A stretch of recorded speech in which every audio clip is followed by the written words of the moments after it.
Hi friends, welcome to AVS Telugu blogs. మన యొక్క AP రాష్ట్ర వ్యాప్తంగా ఉన్నటువంటి ఎన్టీఆర్ భరోసా పెన్షన్ పథకానికి సంబంధించి ఒక అప్డేట్ అయితే వచ్చింది. అలాగే మనం చూసుకున్నట్లయితే ఎవరైతే 50 సంవత్సరాలు నిండిన వారు ఉన్నారో వారికి సంబంధించి పెన్షన్లు అమలు చేస్తామని ఏపీ సీఎం నారా చంద్రబాబు నాయుడు గారు చెప్పడం జరిగింది కదా. దీనికి సంబంధించి ఈ పథకాన్ని ఎప్పుడు అమలు చేస్తున్నారు, ఎవరెవరు అర్హులు, పూర్తి వివరాలు నేను మీకు తెలియజేస్తాను.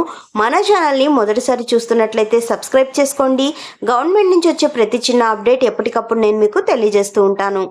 మన యొక్క ఏపీ రాష్ట్ర వ్యాప్తంగా ఉన్నటువంటి ఎన్టీఆర్ భరోసా పెన్షన్ పథకానికి సంబంధించి గతంలో 3,000 రూపాయల పెన్షన్ అనేది తీసుకునే వాళ్ళు, ఎవరైతే వృద్ధులు, వితంతువులు, ఒంటరి మహిళలు ఉన్నారో వారికి సంబంధించి 3,000 పెన్షన్ నుంచి ఏపీ సీఎం నారా చంద్రబాబు నాయుడు గారు 1,000 రూపాయలు పెంచి 4,000 రూపాయలు అమలు చేసిన సంగతి తెలిసిందే.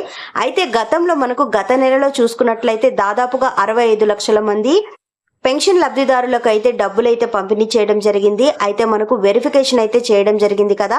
రీవెరిఫికేషన్ లో వృద్ధులు అలాగే వితంతువులు, ఎక్కువగా వితంతువులు, ఎవరైతే ఫిజికల్లీ హ్యాండిక్యాప్డ్స్ ఉన్నారో వాళ్ళు, ఒంటరి మహిళలు ఎవరైతే ఉన్నారో వీరికి సంబంధించి ఏపీ ప్రభుత్వం వారు రీవెరిఫికేషన్ అయితే చేశారు. చాలా మంది ఫేక్ డాక్యుమెంట్స్ చూపించి వాళ్ళకి ఫిజికల్లీ హ్యాండిక్యాప్డ్స్ అని చూపించుకోవడము, కొంతమంది ఎవరైతే ఇంట్లో ఒంటరిగా ఉంటారో అలాంటి వాళ్ళు ఒకవేళ మళ్ళీ పెళ్లి చేసుకుని ఉంటే వాళ్ళ పేరు అనేది వితంతువుల లిస్టులోనే ఉంటుంది కదా, అలాంటి వారి పేర్లు అయితే తొలగించడం జరిగింది. ఇలా కొంతమంది పేర్లు అయితే తొలగించారు. దాదాపుగా మనకు చాలా పేర్లు తొలగించడం జరిగింది.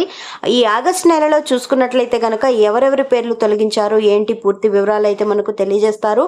అలాగే మనం చూసుకున్నట్లయితే కనుక మనకు ఈ 50 సంవత్సరాల వారికి పెన్షన్లు అనేది అమలు చేస్తామని ఏపీ సీఎం నారా చంద్రబాబు నాయుడు గారు చెప్పారు కదా.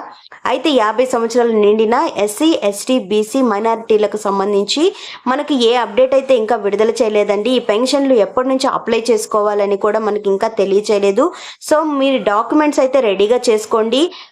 ఎవరైనా వచ్చి ఇంటి దగ్గర మీరు అప్లై చేసుకోవచ్చు, లేకపోతే సచివాలయంలో మీరు అప్లై చేసుకోవచ్చు అని చెప్తున్నారు. ఈ రీవెరిఫికేషన్ కూడా మనకైతే ఇంటింటికి వచ్చి ఎవరు చేయలేదండి. మనకు ఆన్లైన్లోనే మొత్తం డీటెయిల్స్ అనేది చేయడం జరిగింది. ఎందుకంటే సచివాలయంలో మన పూర్తి డీటెయిల్స్ ఉంటాయి కాబట్టి ఆ డాక్యుమెంట్స్తో ఆ డీటెయిల్స్తో మనకు రీవెరిఫికేషన్ అయితే చేయడం జరిగింది.